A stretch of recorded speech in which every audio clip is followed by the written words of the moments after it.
All right, welcome to our Sunday specials.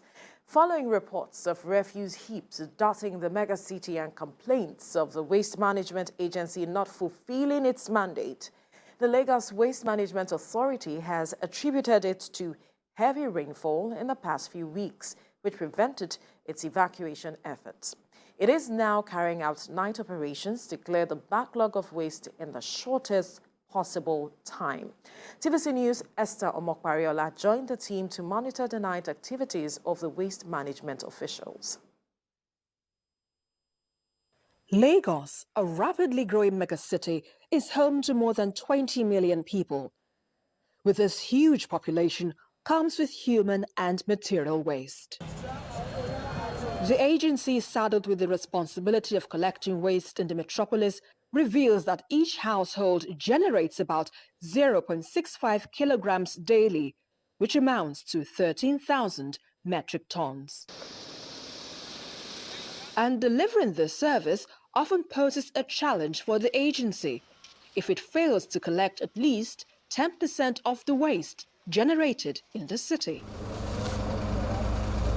In recent times, there had been reports of indiscriminate dumping of waste at unauthorized locations, and this has enraged residents who expressed dissatisfaction on the operations of the Waste Management Agency.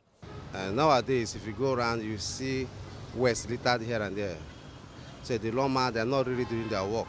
So every Wednesday, if I'm going out, I will bring out the bin. Sometimes when I bring it out, it will stay there for 3 days. They will not come. So when you meet them, you call them, they say their truck, is faulty or lack of diesel, they're not getting diesel or no money. They'll have one excuse to give. We will pay 10,000 naira for the disposal of the waste, and it's quite appalling that even at paying such a huge amount for 4 flats, a particular building, and we hardly see them come around to pick up this waste. When bins are full and spilling over before they are being taken away, there is a high risk of people getting infected and the environment being inconducive for people. So it is something that can be improved upon because it's a services that people are paying for actually. So we need government intervention, that government should persuade them that they should come and collect our refuse at regular intervals, 2 or 3 times a week and about 4 times or 5 times in a month.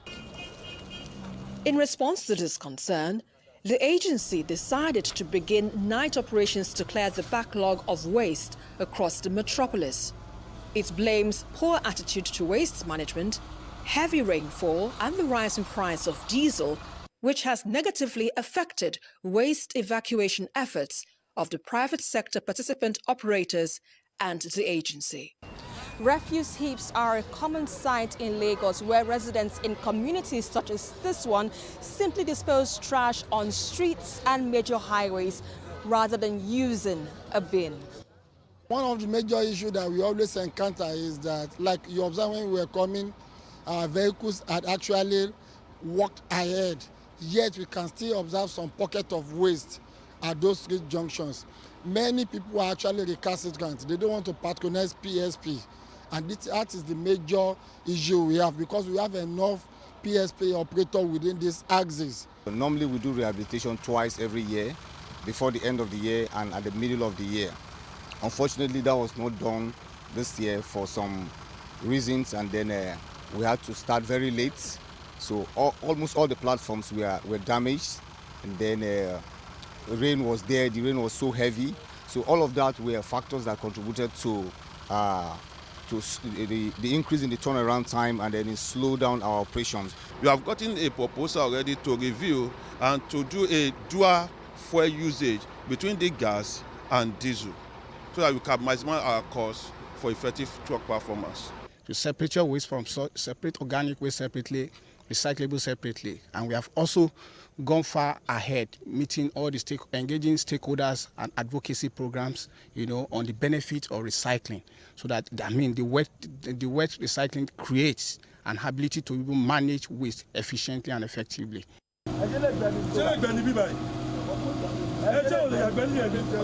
But during one of the night operations, Some of the environment enforcement officials caught one Juan defecating in an open drainage channel. And from what we captured with our lens, it was obvious that many living here found this place as their only means of convenience.